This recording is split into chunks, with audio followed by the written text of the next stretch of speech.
الله الرحمن الرحيم الحمد لله الذي أنزل على عبده الكتاب ولم يجعل له عوجا قيما لينذر بأسا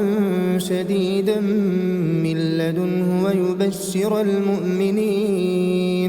ويبشر المؤمنين الذين يعملون الصالحات أن لهم أجرا حسنا ماكثين فيه أبدا وينذر الذين قالوا اتخذ الله ولدا ما لهم به من علم ولا لآبائهم كبرت كلمة تخرج من أفواههم إن يقولون إلا كذبا فلعلك باخع نفسك على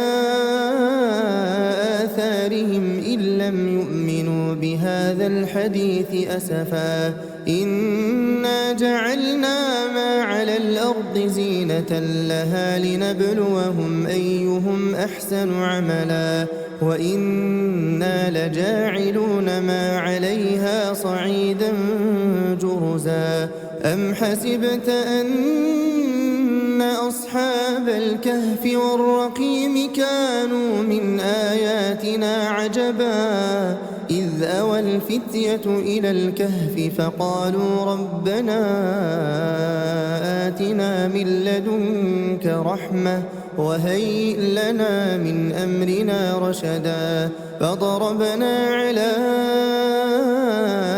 آذانهم في الكهف سنين عددا ثم بعثناهم لنعلم أي الحزبين أحصى لما لبثوا أمدا نحن نقص عليك نبأهم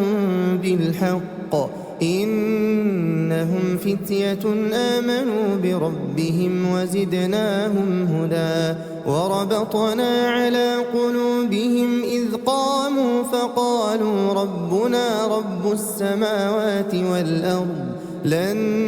ندعو من دونه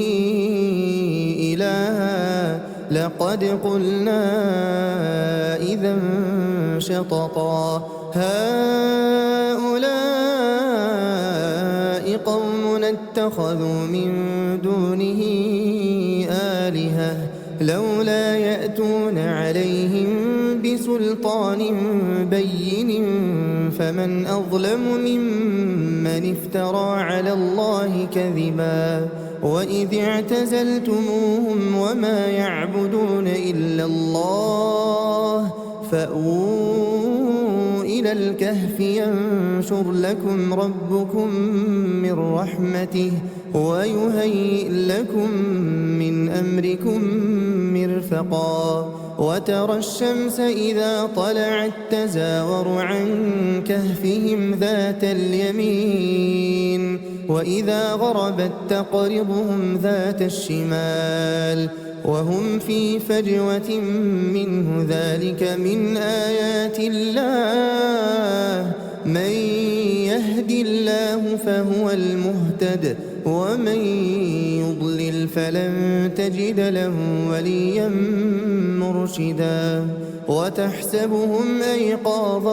وهم رقود ونقلبهم ذات اليمين وذات الشمال وكلبهم باسط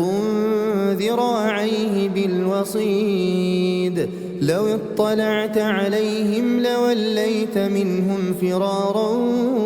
ولملئت منهم رعبا وكذلك بعثناهم ليتساءلوا بينهم قال قائل منهم كم لبثتم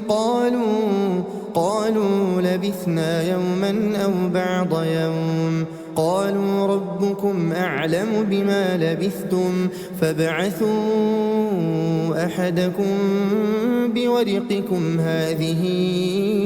إلى المدينة فلينظر أيها أزكى طعاما فليأتكم برزق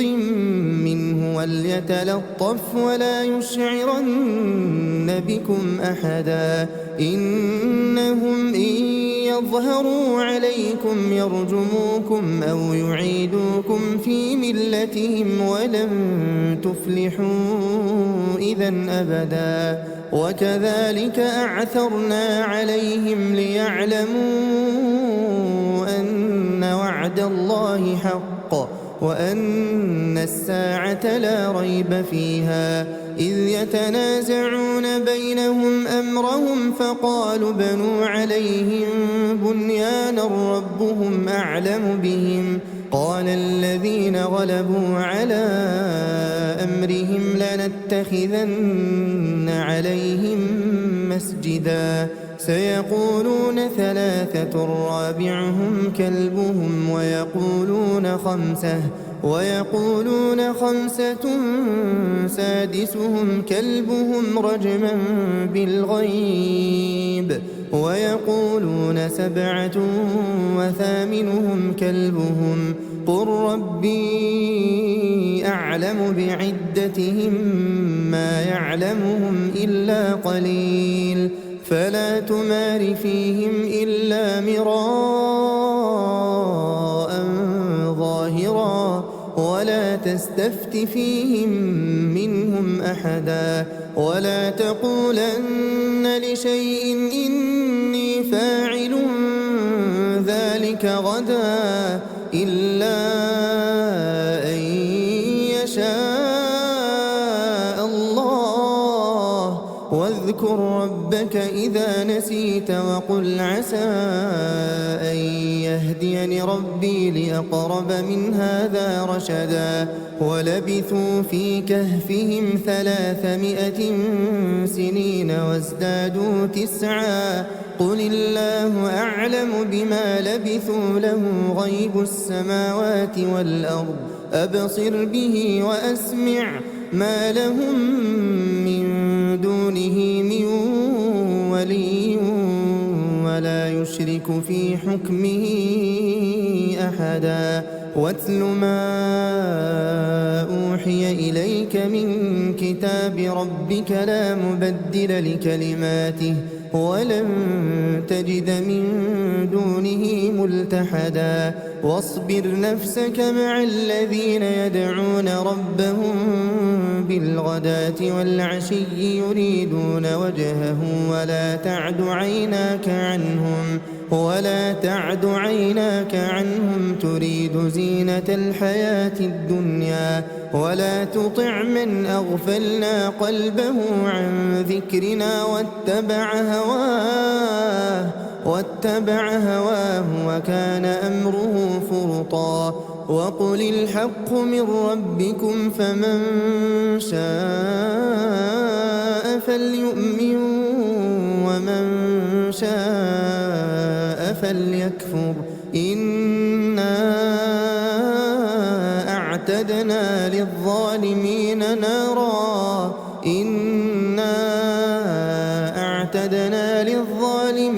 نارا أحاط بهم سرادقها وإن يستغيثوا يغاثوا بماء كالمهل يشوي الوجوه بئس الشراب وساءت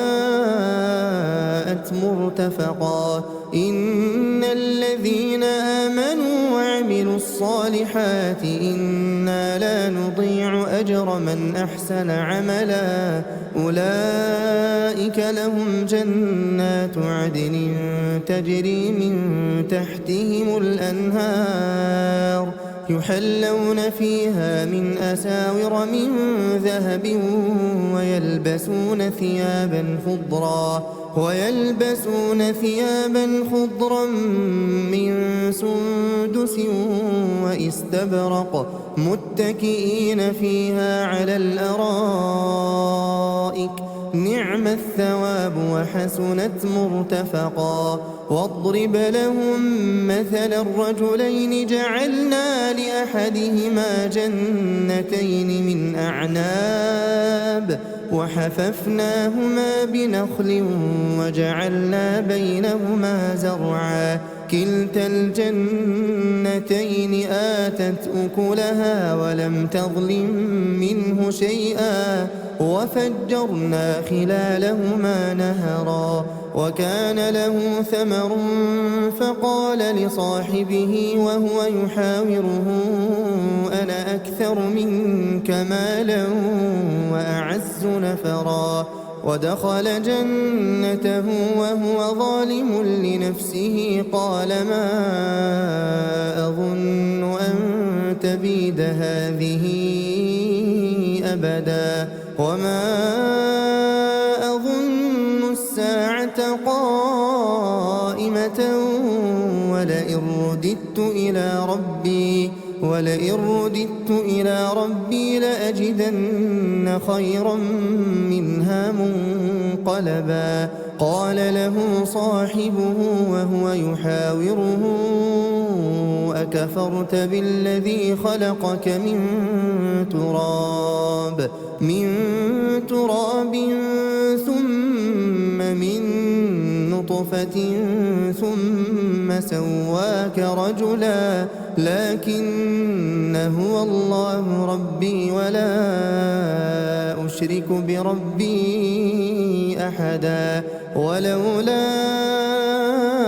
إذ دخلت جنتك قلت ما شاء الله لا قوة إلا بالله إن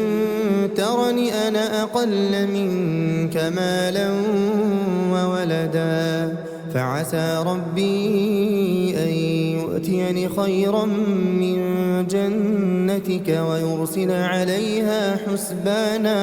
ويرسل عليها حسبانا من السماء فتصبح صعيدا زلقا أو يصبح ماؤها غورا فلن تستطيع له طلبا وأحيط بثمره فأصبح يقلب كفيه على ما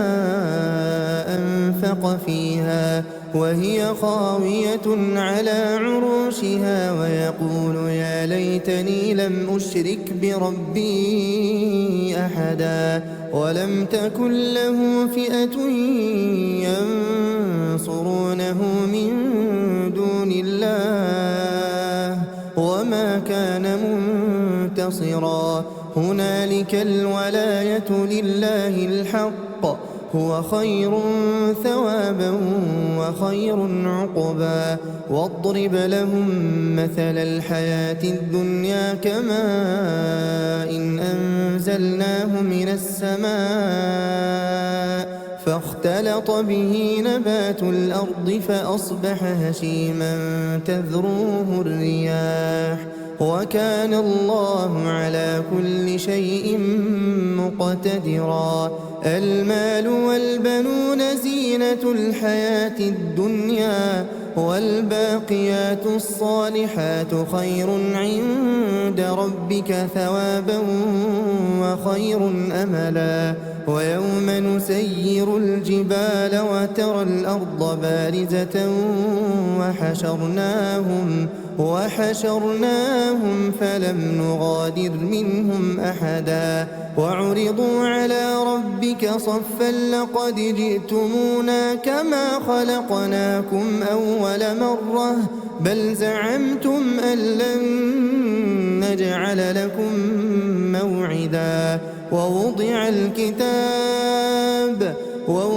الكتاب فترى المجرمين مشفقين مما فيه ويقولون يا ويلتنا ما لهذا الكتاب لا يغادر صغيرة ولا كبيرة إلا أحصاها ووجدوا ما عملوا حاضرا ولا يظلم ربك أحدا وإذ قلنا للملائكة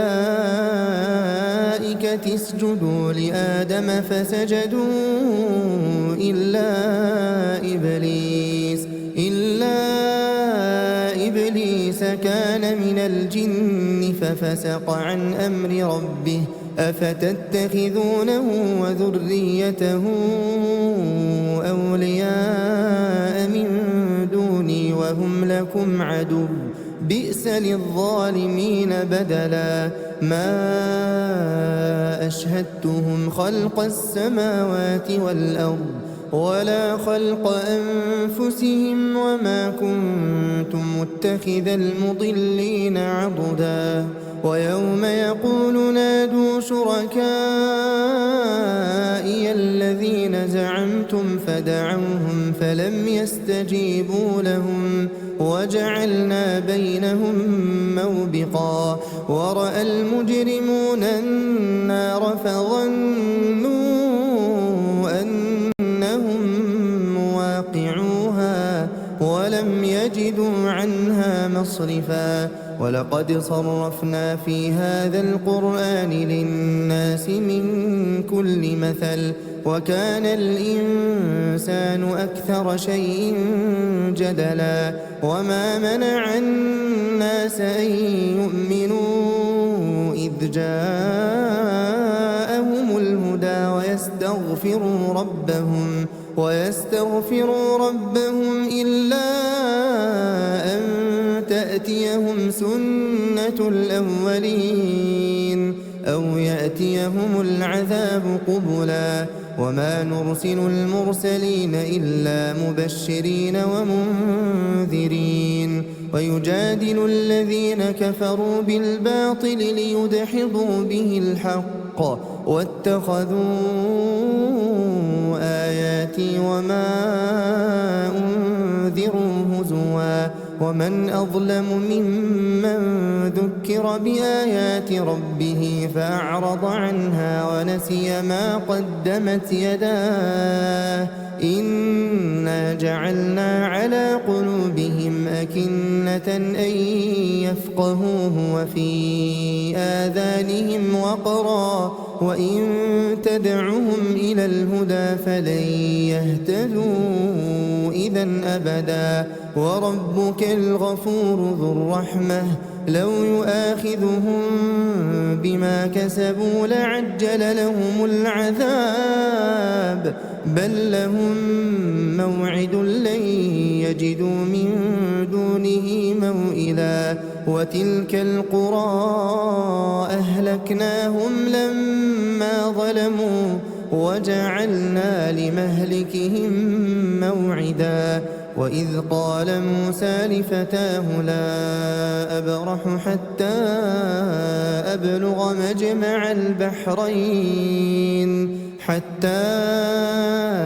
أبلغ مجمع البحرين أو أمضي حقبا فلما بلغا مجمع بينهما نسيا حوتهما فاتخذ سبيله في البحر سربا فلما جاوزا قال لفتاه آتنا غداءنا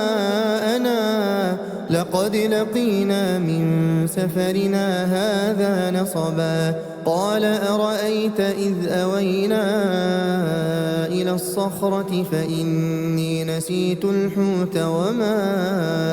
أنسانيه إلا الشيطان أن أذكره واتخذ سبيله في البحر عجبا قال ذلك ما كنا نبغي فارتدا على آثارهما قصصا فوجدا عبدا من عبادنا آتيناه رحمة من عندنا وعلمناه من لدنا علما قال له موسى هل أتبعك على أن تعلمني مما علمت رشدا قال إنك لن تستطيع معي صبرا وكيف تصبر على ما لم تحط به خبرا قال ستجدني إن شاء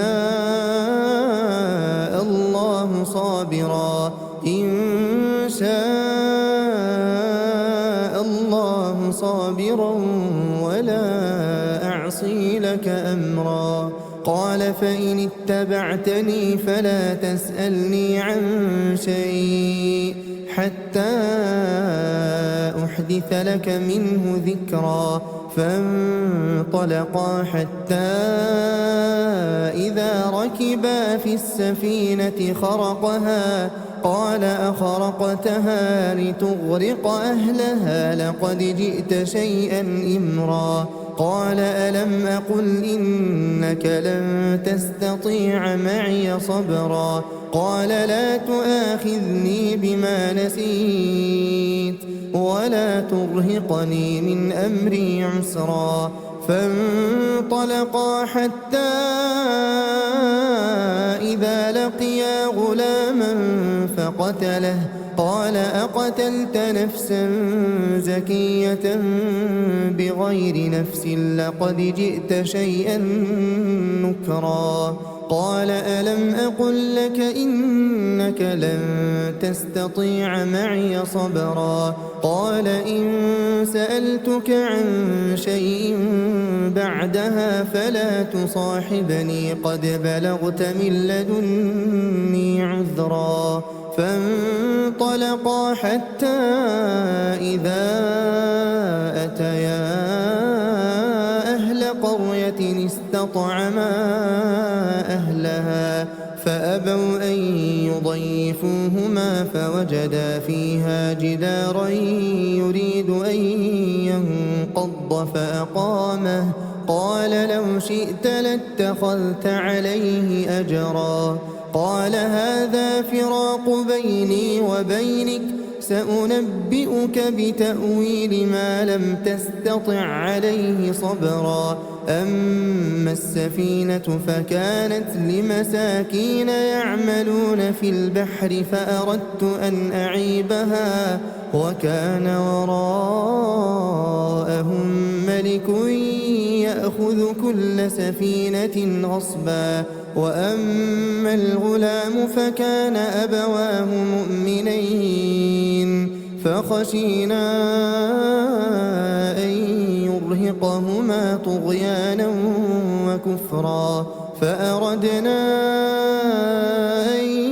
يبدلهما ربهما خيرا منه زكاة وأقرب رحما. وأما الجدار فكان لغلامين يتيمين في المدينة وكان تحته كنز لهما وكان أبوهما صالحا. فأراد ربك أن يبلغا أشدهما ويستخرجا كنزهما رحمة من ربك وما فعلته عن أمري ذلك تأويل ما لم تسطع عليه صبرا. ويسألونك عن ذي القرنين قل سأتلو عليكم منه ذكرا. إنا مكنا له في الأرض وآتيناه من كل شيء سببا فأتبع سببا حتى إذا بلغ مغرب الشمس وجدها تغرب في عين حمئة ووجد عندها قوما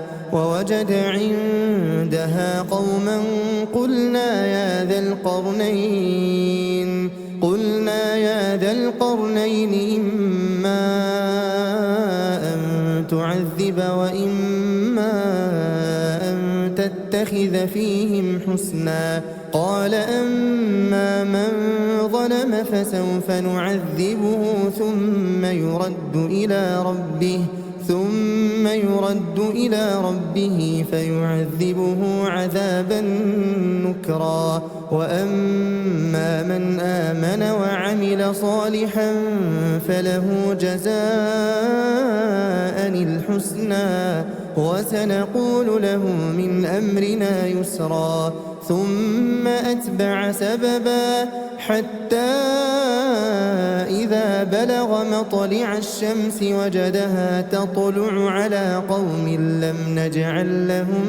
من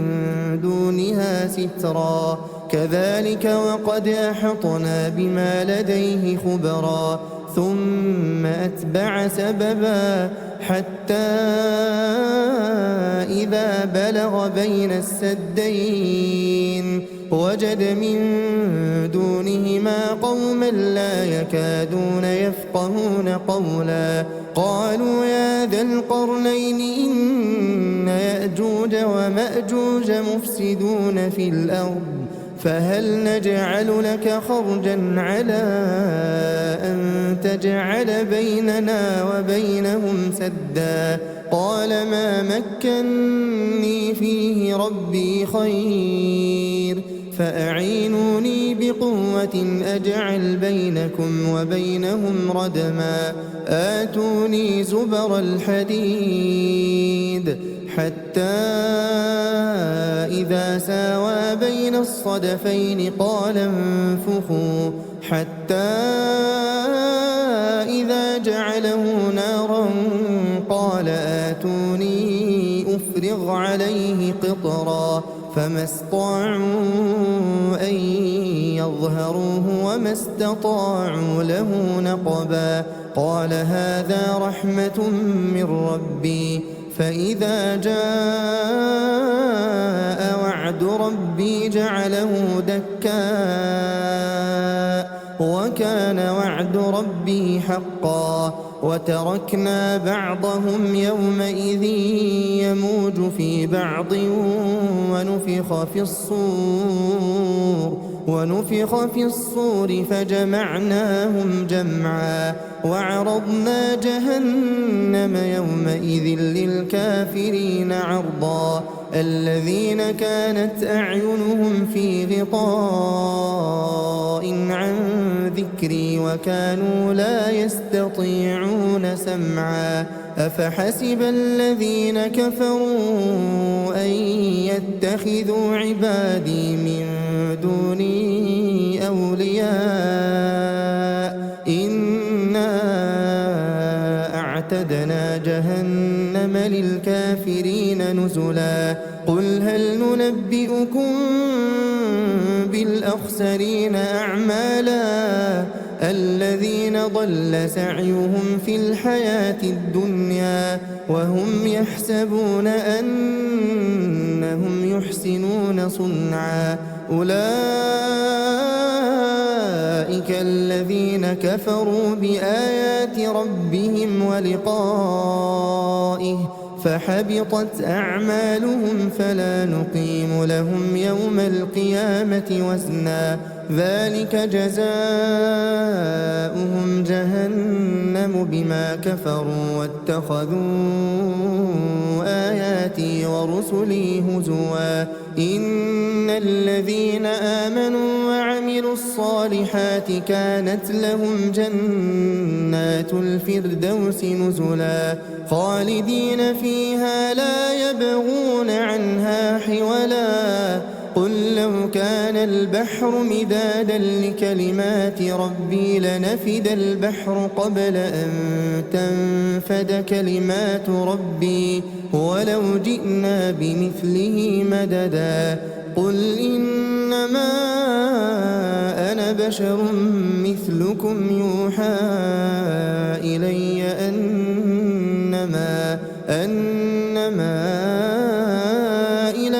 إلهكم إله واحد فمن كان يرجو لقاء ربه فليعمل عملا